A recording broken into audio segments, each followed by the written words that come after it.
Maine's legendary Golden Road. For those of an adventurous mindset, the name itself conjures up a fascination and awe. There's a mystery and there's a romance, clearly, of the Golden Road. Roughly 100 miles of dirt and crushed stone slicing through the dense northern forest of spruce and fir.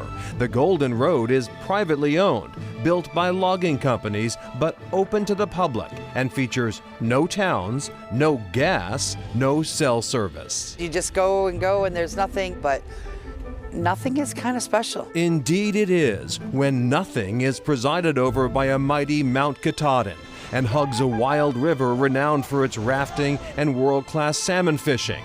Tucked in the woods, isolated private retreats, as well as ghosts from the forest's past. Just know, if you venture out on the Golden Road, there are more moose and deer out here than humans, and the apex predator in this country is the logging truck. So if a cloud of dust billows up on the horizon, it might be in your best interest to pull over, duck, and cover. They don't really care because they ain't stopping.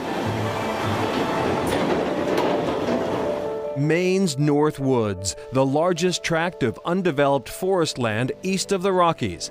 That doesn't mean it's wilderness, though. This is an industrial forest, privately owned and worked by timber companies. But there is a long tradition in Maine, unique among states, of its large private landowners allowing public use of their land for recreation. To monitor the comings and goings in the forest, a system of checkpoints has been set up throughout the woods. How many miles is it to the turn to Forest Report? Managed by the nonprofit North Maine Woods Incorporated. Tom Pelletier, Executive Director. So this is a way of providing some security for their lands. We know where people are for safety reasons as well. At the Caribou Checkpoint, visitors must check in with Peggy Dolan and pay a daily user's fee. Only then will she reach for the all-powerful lever, a Rube Goldberg-like rope and pulley contraption that lifts and lowers the gate. I've got leverage. I am the queen.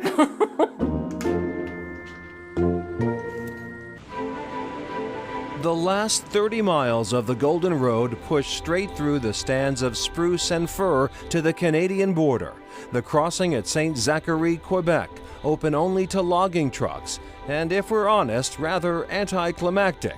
So we double back a few miles to the famously remote outpost in the Great Northern Forest, historic Pittston Farm. When you can drive from here to Millinocket, it's 82 miles, and see nothing that's man-made, it's pretty amazing.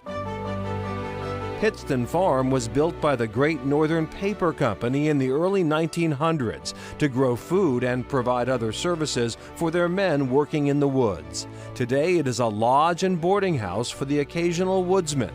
The only game for miles around, says Jen Mills. There's several million acres of undeveloped woods above us and around us. It's an isolation that paradoxically draws hordes of people during the winter months. Pittston Farm is snowmobile central once the snow begins falling. An average Saturday is over 1,000 people for lunch in snowmobile season. So to go from that to our summer, it's quite a bit of difference. Summer is the quiet season around here, a time for Jen and Guy Mills to catch up on projects around the farm. Today, son Sean is helping with trail maintenance in preparation for the winter ahead. So we get to spend a lot of time in the woods, which really gives us a chance to appreciate what we have. And that includes exploring Sabumic Lake, on which the farm sits. A family friend recently gave the Mills an old pontoon boat, opening a new frontier for Guy and Jen. My wife and I came out, and we were awestruck. We've been there this many years and have never enjoyed the lake. Nobody uses it. It's kind of like a personal little getaway. That's right. Even folks whose nearest neighbor is an hour away crave their getaways. And for those in search of epic, uncharted adventure and the powerful thrill of losing oneself in the immensity of nature, the Golden Road, a half-day's drive from Boston, can get you there every time. And this is just the beginning of this wilderness. There's not many places in the country that you have this much nature and nothing. and wildlife, and we kind of like it.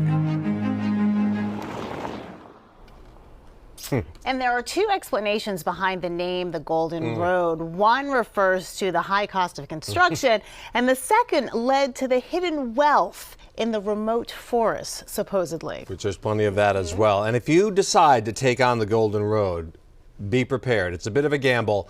Your standard 4-ply tires, your road tires, probably aren't going to make it through the journey up there.